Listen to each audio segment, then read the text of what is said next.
When Nissan introduced the compact Rogue back in 2008, it was late to the SUV party.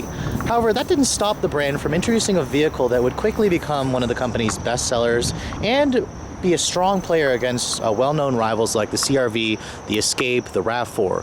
What you're looking at today is a 2015 Rogue. Now, this represents the second generation of Nissan's small sport utility vehicle, and it was actually introduced last year as a 2014 model, all new. So this 2015 model has had a couple of changes here and there, but nevertheless, it's still basically the same model that you bought if you guys picked the 2014 model. Now, the Rogue, as you can see from the design, has been completely changed from the first generation. Nissan went with more of a butch look in order to appeal to more men, as the first generation Rogue buyers tended to be more women.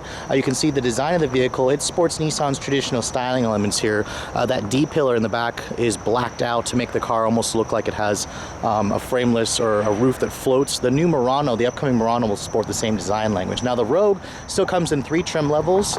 There's the base S, the mid-level SV, and then what I have here is the top of the line SL. You'll distinguish that as the SL from the roof rails on the top, those 18-inch dark finish chrome or dark finish wheels that look good.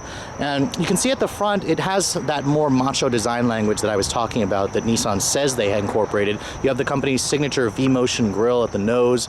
Standard on every model will be LED daytime running lights. That's standard on even the base model. And you guys can option this car up with full LED headlights. It's the only compact SUV offering with that feature. You have to go for an SL with the premium package, which my tester unfortunately doesn't have. That'll roll in the big panoramic sunroof and the LED headlights in addition to other driver assistance stuff. Now, the SL model comes pretty well equipped. My particular one is a new color, the Arctic Blue Metallic, that replaces graphite blue.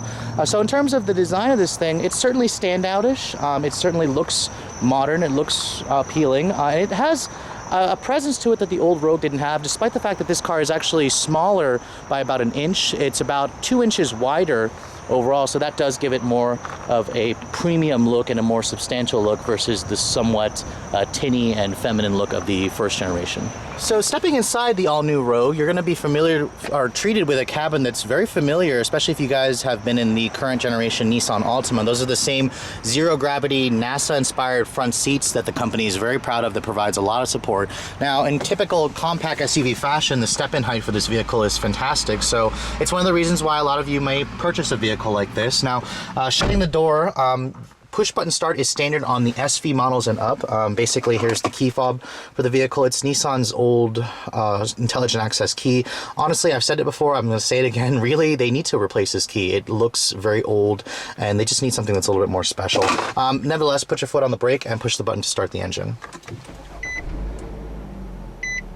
And the gauges do a nice sweep. There's a very nice infotainment screen right in the middle there with very pretty graphics. I mean, honestly, the gauges look just like the Altima. They're good looking. They are easy to read, so props to them for that. When you look at the rest of this interior, it's actually a pretty high quality interior. The previous Rogue was the same way.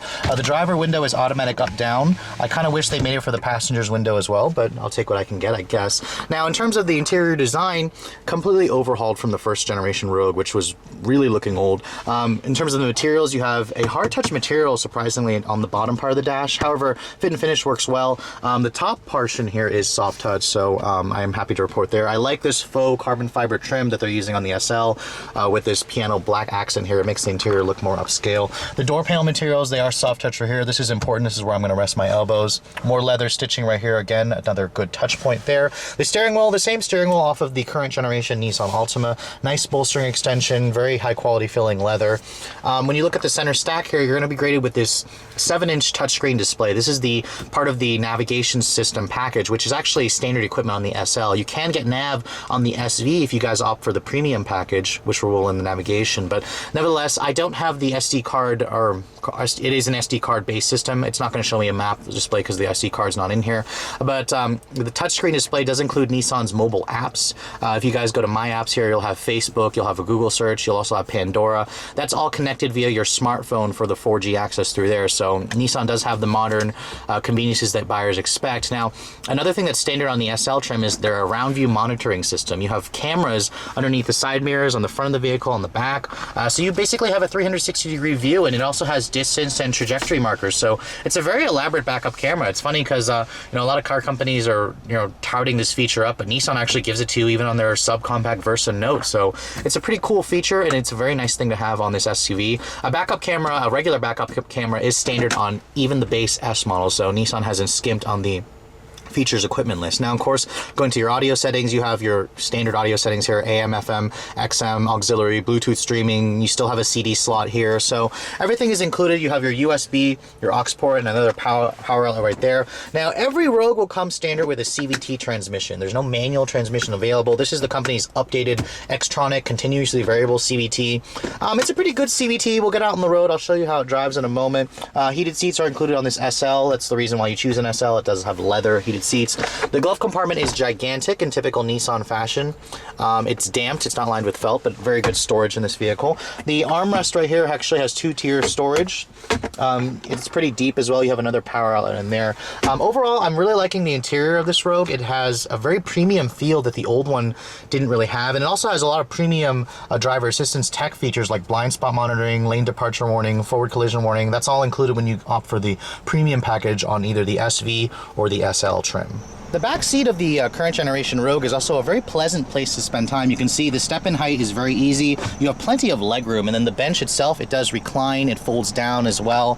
Stepping inside, you can see here the legroom is just ridiculous in this car. It gives you a ton of space. Actually, I want to say it gives you more space than a lot of its competitors. It feels pretty roomy. Another thing I'm noticing is the stadium style seating. I'm sitting up higher back here to give me a better view of the back seat or of the front of the vehicle. That's good for people who get car sick. You do have dual map pockets, rear seat vents. That's very nice. You have a nice armrest right here that folds down with cup holders, although this is where I'm going to rest my elbows when this is down, and it's not very soft, unfortunately. What is soft, thankfully, is the armrest right here where you're going to rest your elbows, but this portion of the door panel right here is hard touch plastic, but I guess they had to cut corners somewhere. Now, because I have the SL trim, a power tailgate is standard equipment. If you guys want that power tailgate option, you need to go for the SL trim. And now when you open up this cargo area here, you can see it's a very generous opening and very good amount of space. Nissan claims this is the most space in the class. When you have the second row up, it's about just under 40 cubic feet of space. You can fold those seats down, you're gonna get about 70 cubic feet of space, which is a lot more than the old Rogue, which had about 63, I wanna say. So Nissan improved the cargo space, they improved the back seat room. They're also touting up this feature, their little divide and hide cargo thing. It basically raises up the floor. You can store stuff underneath here if you wanna hide it. And then it also has different shelving here where you can adjust this and all the heights and that. It's an interesting feature. Not really anything that impresses me all that much, but for those of you who are kind of OCD about hiding your stuff, you may like that thing.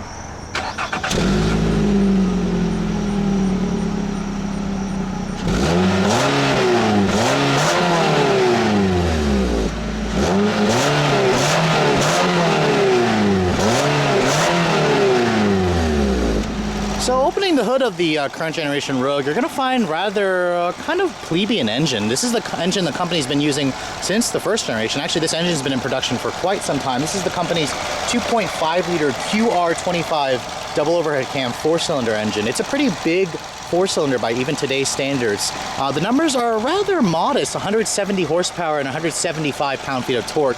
Hasn't been changed from the previous generation. The engine doesn't even have direct injection. It does have variable valve timing. It's double overhead cam, aluminum block and heads. It's paired only with that CVT transmission, which has been updated for 2014 or 2015 per se. Now, that's where the improvements lie for the fuel economy, which is Nissan is basically making a top priority. This all-wheel drive model that I'm showing you guys is rated at 25 in the city, 32 on the highway, and 28 combined. That's the best fuel economy in the class for any non-hybrid SUV, compact SUV. You guys go for two-wheel drive, you're going to add 1 mpg for the city and the highway, but the combined rating stays the same. This engine does use regular gas, so those of you who are looking for the best fuel economy, you're looking at it. The Rogue is pretty much the one that offers it, but let's get on the road and see how this combination works. So first, setting off in the second generation Rogue, I'm noticing a couple things from the first generation. The car definitely feels a bit more refined. I can definitely feel the added width in this car. It feels very roomy. It gives you a very nice feeling of roominess and airiness that a lot of buyers in this class are expecting. So instantly I'm noticing a huge improvement in initial feel right as I take off and start moving in this vehicle.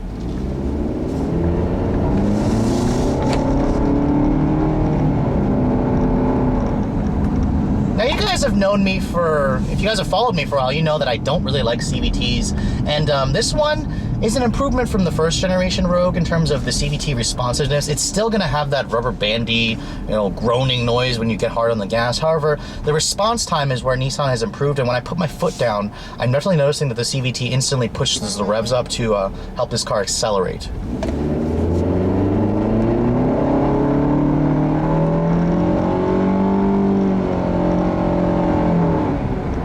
Now this CVT does actually have a sport mode that I had it in earlier, and you can hear that it actually will mimic revs a tad when you are in the sport mode, so that's nice for those of you who don't want to constantly hear the CVT droning at 6,000 RPM when you have your foot planted. But basically the way CVT works is as soon as you lift your foot off of the throttle, it starts to lower the revs, so you can minimize that. But for driving enthusiasts, they just hate this transmission. Now an eco mode is actually new for 2015. Every Rogue will have that eco mode. It's basically accessed by pushing this button all the way down here that you're never going to really find. But when you put it in eco mode, you can see the revs kind of lower a little bit. And the Rogue is a very refined vehicle. It's pretty quiet in here, and it has a very nice ride. The ride quality of the first gen was a little bit on the jarry side, but this one actually strikes a nice balance. Now in terms of the handling, the Rogue is on the softer end of the class, but Nissan has really got the steering feel right. It does have a nice precision to it. The car feels a little bit tippy. Honestly, it has a very soft suspension tuning, but it feels safe, it feels secure. This is what most buyers in this class are going to want their compact SUV to drive, so Nissan pretty much got the driving dynamics right for the target audience, not necessarily for the driving enthusiasts like me.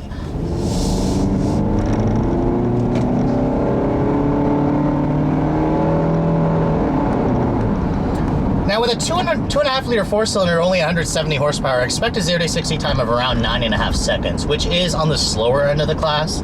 That Mazda CX-5 definitely felt a little bit quicker. You can go for a turbocharged entry in the class, like the Ford Escape, the Subaru Forester, the Volkswagen Tiguan. They'll all be quicker than this car, but let's be honest here, most people who buy a vehicle in this class, they don't care about speed, they care about fuel economy, they care about safety, they care about space, and that's where the Rogue really excels.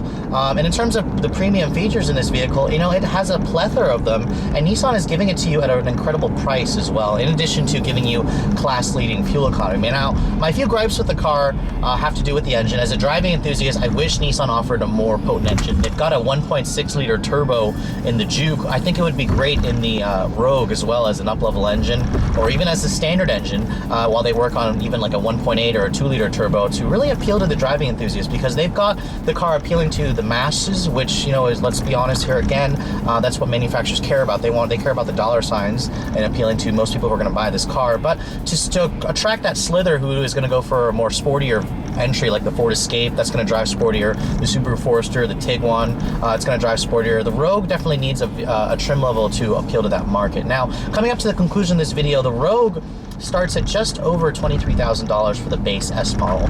This particular SL that I'm driving is a little bit more. It's about $30,500 for this model. You guys are going to add basically $1,400 for all-wheel drive. If you guys want the premium package that rolls in the LED headlights, the moonroof, the driver assistance tech on this SL, you're going to want to spend at least $33,000 for a fully loaded model.